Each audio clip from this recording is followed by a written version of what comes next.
Hi everybody, this is Kevin and welcome back to another manga review. And once again, we're going to be taking a look at Fairy Tail with volume 29 from Hiro Mashima, which is the continuation of the Sirius Island arc. But before we get into that, some quick recap from the last volume, which we got a lot of great reveals and battles against the remaining members of Grimoire Heart.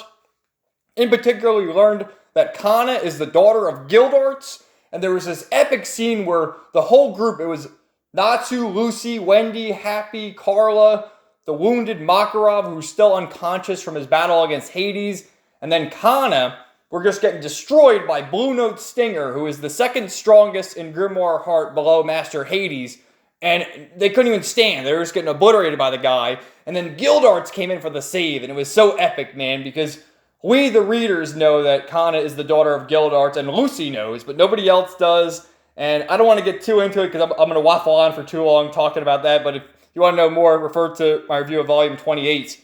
So we had that. Guildarts eventually defeated Blue Note Stinger. Then we had Bixlo and Freed return to defeat Rusty Rose, who was ambushing the wounded. We had, Asana and Levy taking care of the wounded. And Rusty Rose shows up. He's going to attack the ladies because they don't really stand a chance against him. And then Bixlo and Freed return to defeat him, which was pretty cool. And then the highlight was Urza versus Azuma. And Azuma uses tree magic, so he was able to uproot the Sirius tree. And because they're on the sacred ground where the first master, Mavis Vermilion, is buried, it's a holy island with magical enchantments. But once the tree was uprooted, the enchantments no longer worked. And so every member on Fairy Tail had their energy being drained aside from Urza. And Azuma had this idea, well, I'll give you all the magic power, so you can face me, and if you win, everyone's power is restored, but if you lose, everyone dies, and so do you. So, an epic battle there, and the MacGuffin in that was the fact that because Urza had the magic power, and no one else did, she essentially acquired everyone else's magic power, if you didn't quite understand that. That's what I got out of it anyway. So that was great. There was a little scene with Jalal in the prison, and he was muttering Urza's name. You can sort of infer that maybe that gave her some strength as well. So again, we're going to see Joel in the future. It's just a matter of how he gets out of jail. And then it ended with Ultir trying to trick Gray into defeating Hades by himself by using ice shells so that she and Meredy can run away with Zeref. And we also learned that Ultir is the daughter of Or, Gray's master, and the one who taught him ice magic. So let's get right into this. Another great volume and a great cover here. We got Gray, Wendy, Lucy, Urza, and of course Natsu. But then the interior cover, which I was kind of pissed when I read it the first time because it's spoilers for this volume. But we did kind of know he was going to appear, and that's Loxus. Because right after Makarov was defeated by Hades, we got a little panel of Loxus saying, "What is this unsettling feeling?" So, oh man, great to see him again. But anyway, Ultir at the end there was ready to kill Juvia. And Gray came in there for the save to save his girl. And I love this. "Wake up, Juvia!" And right away, "That's Gray-sama's voice!" And the hearts for eyes. And basically, Ultir's telling Meredy to run off with Zeref. And Gray saying, "Well, go get Zeref. Go chase after Meredy. And I'll take care of Ultir." This cute little scene of her crawling like a spider. "Pain is as nothing to Juvia compared to Gray-sama's commands." That's great. So, the two of them are doing battle. And Gray's using his ice hammer, but Ultir uses the Arc of Time magic, which essentially reverses time. So he summons the hammer, reverse time to the future, it disappears. So we get this flashback, too, of young Gray being taught by Master Or and, the clothes of her daughter, Ultir. But we'll get to that backstory in a minute. So Gray's trying all of his different magics, but they're not really working because Ultir just keeps reversing it with her Arc of Time. And what Gray decides to do, which is pretty crazy, man, this is awesome. He fucking stabs himself. He's bleeding all over, and you see Ultir's making the face. And what he does is he imbues blood into his ice blades there. And she mentions that, the only way that her Arc of Time magic works is on inanimate objects. But blood is, flowing in a living object to a degree.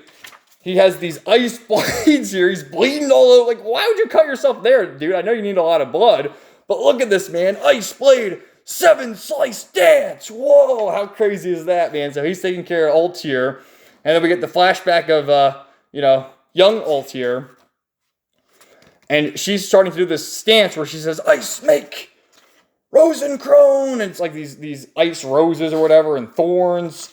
And Gray sees it. That's Oars Maker magic. What's going on with that? So over here, too, we see where everyone else is. There's Urza after a battle of Azuma. There's Guild Hearts. I can't move. I'm getting too old. There's Juvia chasing after Meredy. And, of course, Natsu. There's a great shot of all the guild members. But at this point, Gray realizes who she is.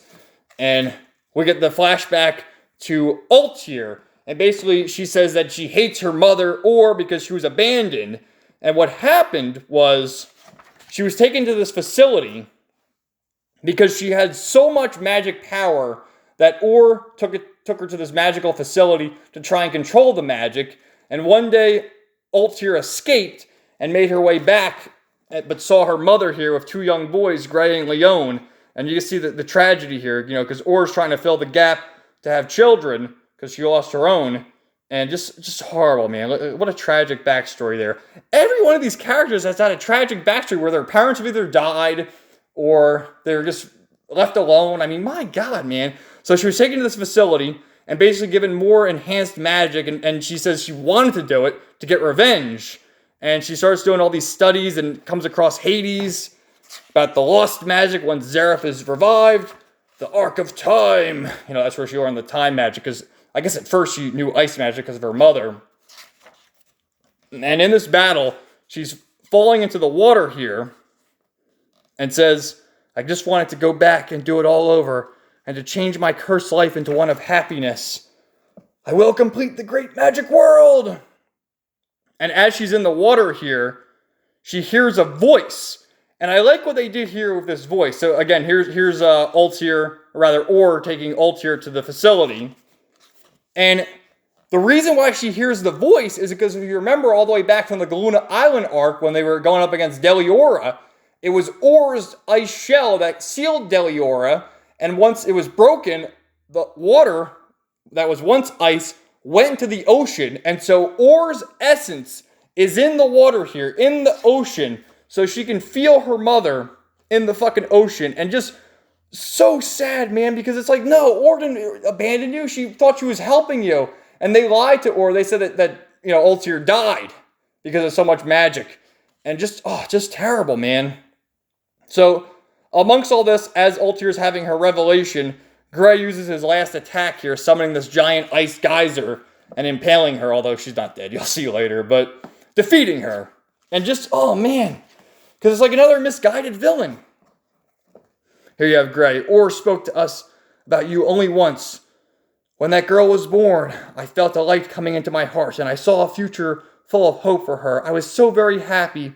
Packed inside such a tiny body was a future of unlimited possibilities. It was the power of life. My tears overflowed, and it wouldn't stop. And then that's you hear Altair again. I wanted to go to the great magic world to return to a time before I started hitting my mother. That child was proof of my own life. Orr's tear. Oh my God, dude, I'm crying. Oh, and then here she's having her revelation here where, she's reconciling with her mother in the water with her spirit. So it ends with her basically conceding defeat to Gray. And you see, because Gray's bleeding all over, so he was wearing that Hawaiian shirt that he puts up to cover his wound. And, Altair says her battle's over. Gray's like, "I'm not finished." She says, "You can't beat Hades. You're probably right." And I love this. It cuts to everyone. "I can't beat him, not alone." And it cuts to Gray, Urza, Natsu. Holy shit, dude. Oh, it's awesome. So here's everyone back at the Wounded. Natsu's group made their way back there. Panther Lily's scared of lightning here. It starts raining and thundering and lightning. And he's getting all scared. You've seen Panther Lily. He's like the big tough Exceed. But they agreed to send a group to face Master Hades and a group to watch the Wounded. And the ones to watch the Wounded are going to be Freed and Bixlow, along with Levy. Well, Freed and Levy in particular, because they can use enchantments to protect the camp. Whereas Natsu and his group with Lucy, Wendy, and the Exceeds are going to race to take on Hades. Well, Natsu's powerful, and Wendy's a healer, but I mean, Lucy, I like Lucy, but is she really that powerful? But anyway, we have Julia chasing after Meredy, and actually Zancro, he didn't die in his battle against Natsu. I guess he was just knocked unconscious. So they're making their way here. And he's like, what are you doing with Zareth? How dare you betray Grimoire Heart and Hades? I knew you and Ultir were going to betray us. And so what happens is Zareth actually wakes up here. And you see his eyes. And you saw before where he was talking about how he doesn't want to cause any harm to anybody, but it just sort of happens. He has this overwhelming negative energy, and he's been around for over 400 years. Because you saw early in the arc, he was trying to be friendly with the animals, but his curse was just killing them. He couldn't really control it. So again, it happens, and he kills Zancro. And you see his face, the shock. He says, sorry, man whose name I don't know. I've taken yet another darkness upon myself. So then he says, thank goodness, I see that you two survived, so Juvia and Merity didn't die.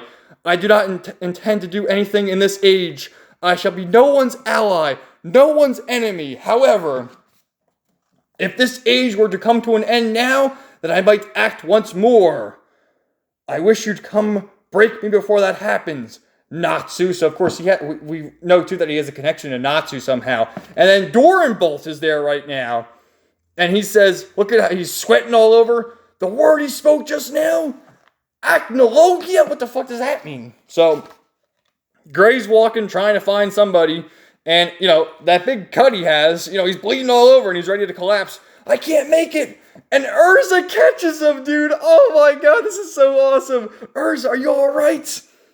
I've always being saved by somebody, aren't I? As am I. You guys too? Same with me. Oh my god, the whole group's there. So look at this. They all reunited and they approach the ship of Master Hades. And he's talking about how, the Seven Kin and even Blue Note were defeated. I should compliment Makarov's people. This is depressing. I never thought I'd have to face foot soldiers. Now, shall we play? And look at this pose, dude. Holy shit, the whole gang there. And Exceeds. I love it, dude. Look at this. This is so awesome, man. I looked for a color version of this. And it's incredible. This is I'm going to make this my desktop wallpaper or something. So they're ready to fight. And what Gray does is he gets, an ice staircase for them to climb up. And they actually mentioned to Natsu that Wendy should cast the Troya spell because he might get motion sickness if the plane starts moving. And they also tell the Exceeds to go look for, the control panel on the ship to stop it from moving in case that happens.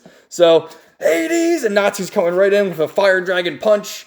Look at this, man. So they're all attacking. And you see he has a shocked look on his face because all of them are attacking at once. You got Urza, Gray called Excalibur, and then Wendy's powering everyone up. Boost everyone's attack, defense, and speed. Lucy summoning Taurus. Oh man, just an epic scene right here of everyone using their full might, their different magical abilities. It's incredible. And then he has this chain magic that we saw in his battle against Makarov. But they're all powering up. Gray gets this giant hammer to throw Natsu. You have Wendy use her Sky Dragon Roar. Lucy with Scorpio, and they combine it into what's known as a unison raid to combine all their powers with Natsu in the middle as he hits Hades right in the stomach, knocking the wind at him. Look at his face, man. He took that hit right on. So, and that pose right there as they did their attack. But then, as the dust begins to clear, Hades says, people often refer to their errors as learning experiences, but true errors never become learning experiences. The error you committed was to stand against me, and you will not have a chance to learn from it. And then the shocked look on their face. We used our full power. How are we going to do this? So he just screams right here, Katsu!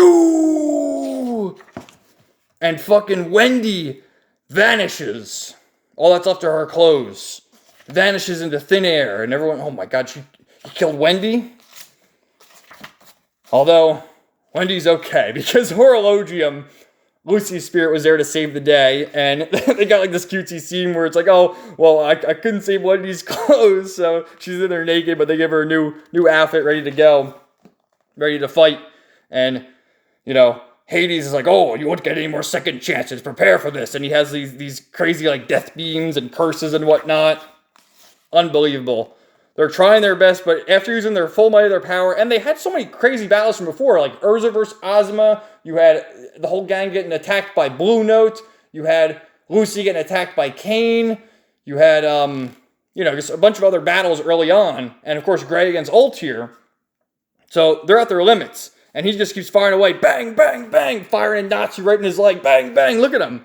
Holy crap. Just shooting like Dance with Magic. And everyone's just lying down, completely defeated as he's laughing like a madman. And over here, we have the Exceeds in the ship trying to, disable it, break it down or whatever. And Pantherly again is afraid of the lightning. So then it cuts over to Dorenbolt talking to Lahar. And he's just completely beside himself. Zareth said Acnologia, and you see even Lahar starts shaking. I don't care about that. Zareth actually said Acnologia? Retreat! All hands retreat! The investigation of Sirius Island is concluded. And Dorenbolt was trying to buy them time because at first they wanted to contact Grand Doma to rain Aetherion to destroy the entire island. But Lahar is like, no, these people are good people. The bad ones are Grimoire Heart and Zareth.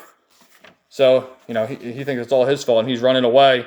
And they have no other choice. I guess this Acnologia is too powerful, whoever that is or what that is. So he starts talking about the riddle from the beginning of the series. Do fairies have tails or do they not? It's an eternal mystery and therefore an eternal adventure. That's how the guild got its name. Ha ha ha. So he's just telling him about the essence of dark magic, whereas Natsu's trying to say, no, we have the light magic. We're good guys. How could you be the second master? Because he's asking them, if his name is in the record books, Master Precht. He's the second master who handed the title down to Makarov. And as they're getting their ass kicked here, a lightning bolt strikes the fucking ship. And, then it cuts over here to these two just screaming about the lightning. And you see the shocked look in everyone's face. So this is the guy who hurt Gramps. Natsu, and Loxus appears, man. Oh my god, this is so awesome. Like I said, I was kind of bummed for seeing this because it kind of gave me a hint that we might see him in this volume. We will see him in this volume. But he appears to protect his comrades and avenge his grandfather. And, Hades sees it, that is the descendant of Makarov, the grandson of Makarov. And just, oh man, and he's pissed. Loxus is pissed, and he's ready to go. So, this is great, man. And Loxus is just talking a big game. And basically, he was saying that he was already on the island, paying respects to Mavis's tomb or whatever. Mavis Vermilion, the first master, who's buried on the island. Because, of course, Loxus, before he was disbanded from the guild, was an S-class mage. So, he knows all about this island. So, Loxus is getting some good hits in on him. Doing quite well, actually. But what Hades does is he does that same attack against Makarov for really early in the arc here, where he defeated Makarov, and you see Loxus is trapped there with his full power. Boom! And he sees that Loxus evaded the attack, although right after he hits Hades there, you see Hades once again gets the wind knocked out of him, but Loxus has that look on his face, and then, he starts to collapse. So Loxus can't really do much. He's just standing there, and what he decides to do is he transfers all of his magic power to Natsu. Now, you may be thinking, how the hell did that happen? Because he's got lightning magic and Natsu has fire magic. Well, in the battle against Xancro, Natsu depleted all his magic energy and was able to, therefore, replenish it with Xancro's magic energy. And so the same happens with Loxus, and Natsu becomes a lightning fire dragon. And you just look at the aura with him. It's payback time. Look at him, man. He's got lightning bolts and fire coming from him. Ready to go. And basically, the reasoning for this is because Loxus no longer has a fairy tale guild. And so, therefore, he thinks it's more honorable for a fairy tale guild member to defeat Hades and defend the sacred island. So, Natsu's going full power at Hades, just beating the shit out of him now, completely overpowering him, and remembering all the people who were attacked by Grimoire Heart, seeing what happened to Makarov, seeing what happened to Urza, seeing what happened to Elfman and all them, and just getting his revenge here. So he does the thunder, fire, dragons roar. Holy crap! Destroys the entire freaking ship while he's at it. And look at Hades there. We did it. And Natsu's ready to, he's used so much power that he's collapsing down there. And then Lucy comes in for the rescue. Oh my god, so cute. I love it. So down here, again, we have the Exceeds looking to stop the ship. Although, I mean, wait a minute. I thought the ship's like destroyed, man. Look at the ship.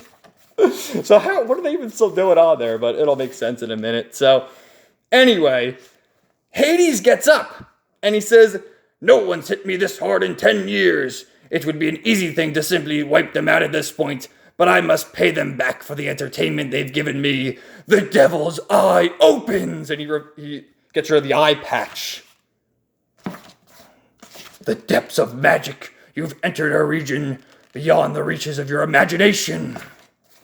It's over, Fairy Tale." And nobody can even move here.